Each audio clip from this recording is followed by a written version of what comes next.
Hey everyone, in this video I will talk to you about some important things from the Unit 1.6 collaboration. So I wanted to kind of break it down into the three different ideas that were covered in this unit. The first one is scientific notation. So we spent some time going over that together in the preparation, but you should understand how to use scientific notation. So here's just another example.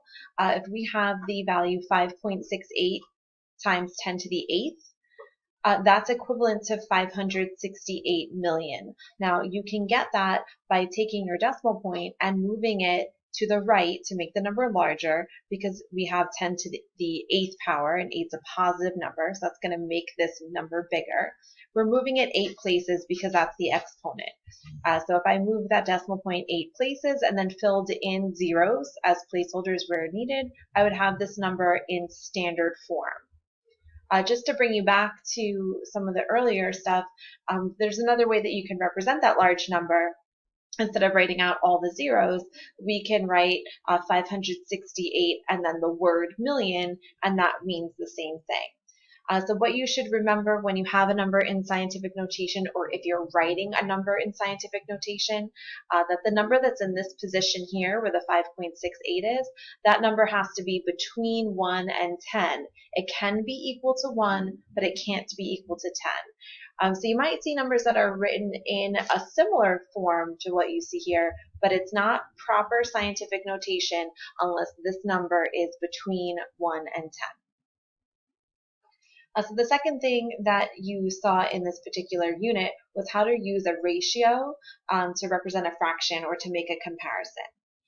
So there are a couple of examples in the collaboration that had you experience this. So in general, a ratio is just a comparison of two values, and mathematically, one nice format of a ratio is a fraction, because we could use fractions in operations. So one of the examples you had in the collaboration was to use a ratio to compare the population of China in 2014 to the population of Earth in 2014. So you were given the populations for each of those. So the population of China was given as 1.363 billion, and the population of Earth is given as 7.2 billion. Now I represented the billions as 10 to the 9th power here. So this would be scientific notation. This is what you were asked to do in the collaboration, was just write it in scientific notation. But I want you to be able to go a step further and figure out what percentage that is. So I happen to write these numbers out in standard form. It's not the only way you can do this, but I think at this point writing it in standard form might help you. So that means I'm moving my decimal point 9 places to the right for both of these numbers. Now from here, since I have a fraction and I want to turn this fraction into a percent, I could divide the top by the bottom. Since there are a lot of zeros there, you could cross out a zero on top and bottom for each fraction. So I could really cross out 6 zeros on top and bottom here, and then in my calculator just divide 1,363 by 7,200. Even if you write it in with all the zeros, that's fine. It's just more typing in your calculator. So that will give you a value that when you turn into a percent and round it, it's about 19%. And you see that wavy equal sign here just means about or approximately. So you should be able to interpret the meaning of this percent. So this percent means that China represents 19% of the Earth's population. So that's the size of the piece that China's population out of the Earth's population is. But we know that 19%, since that's about 20%, that's about 1/5 of the Earth's population.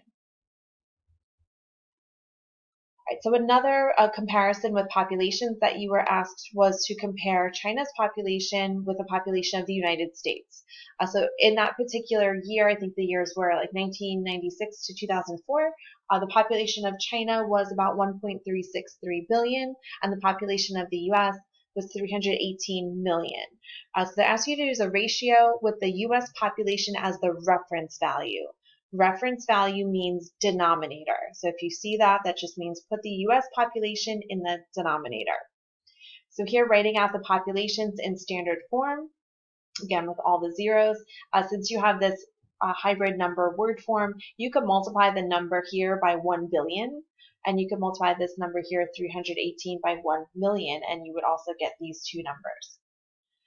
Here again, I showed that you can get rid of zeros as long as it's one at the top and one at the bottom. Anytime I cross out a zero, that's really dividing the top and bottom by 10. So essentially, I'm simplifying that fraction. So we could divide 1,363 by 318. And since the numerator is bigger than the denominator, I am not surprised that I get a number bigger than 1. This is 4.29 approximately.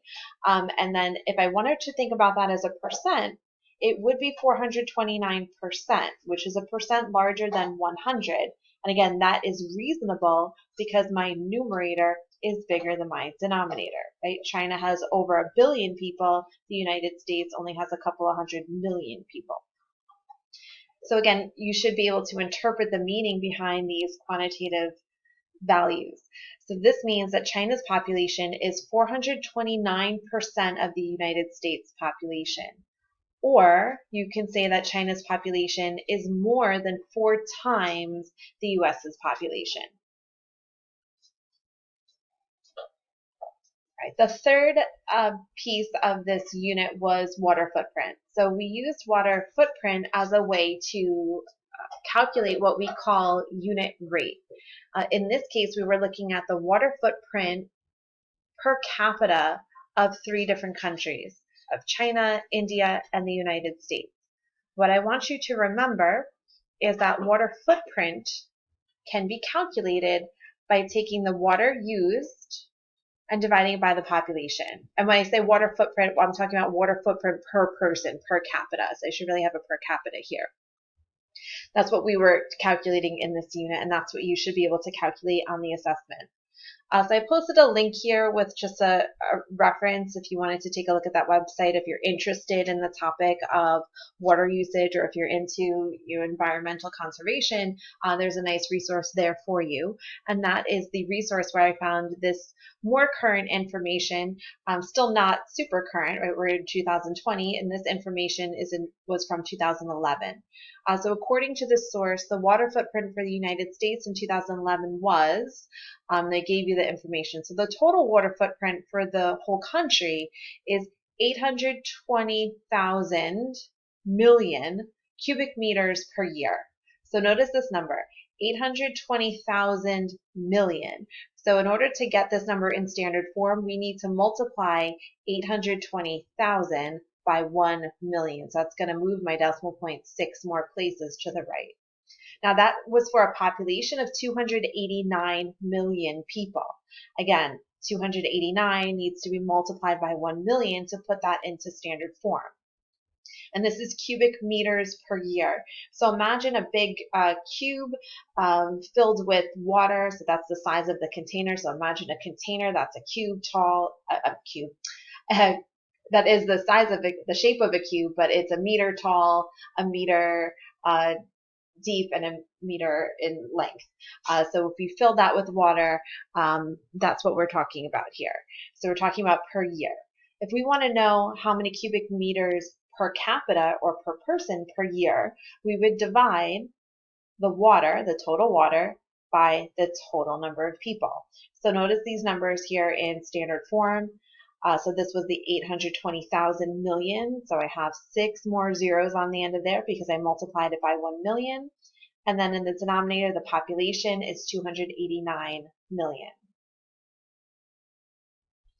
So now I want to divide those two values once again, just to kind of give myself less room for human error by not having to type as much in my calculator.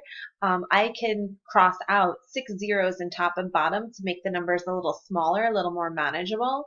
So I would be dividing 820,000 by 289. And notice those are both in millions, so it's like we're just dividing off by a million.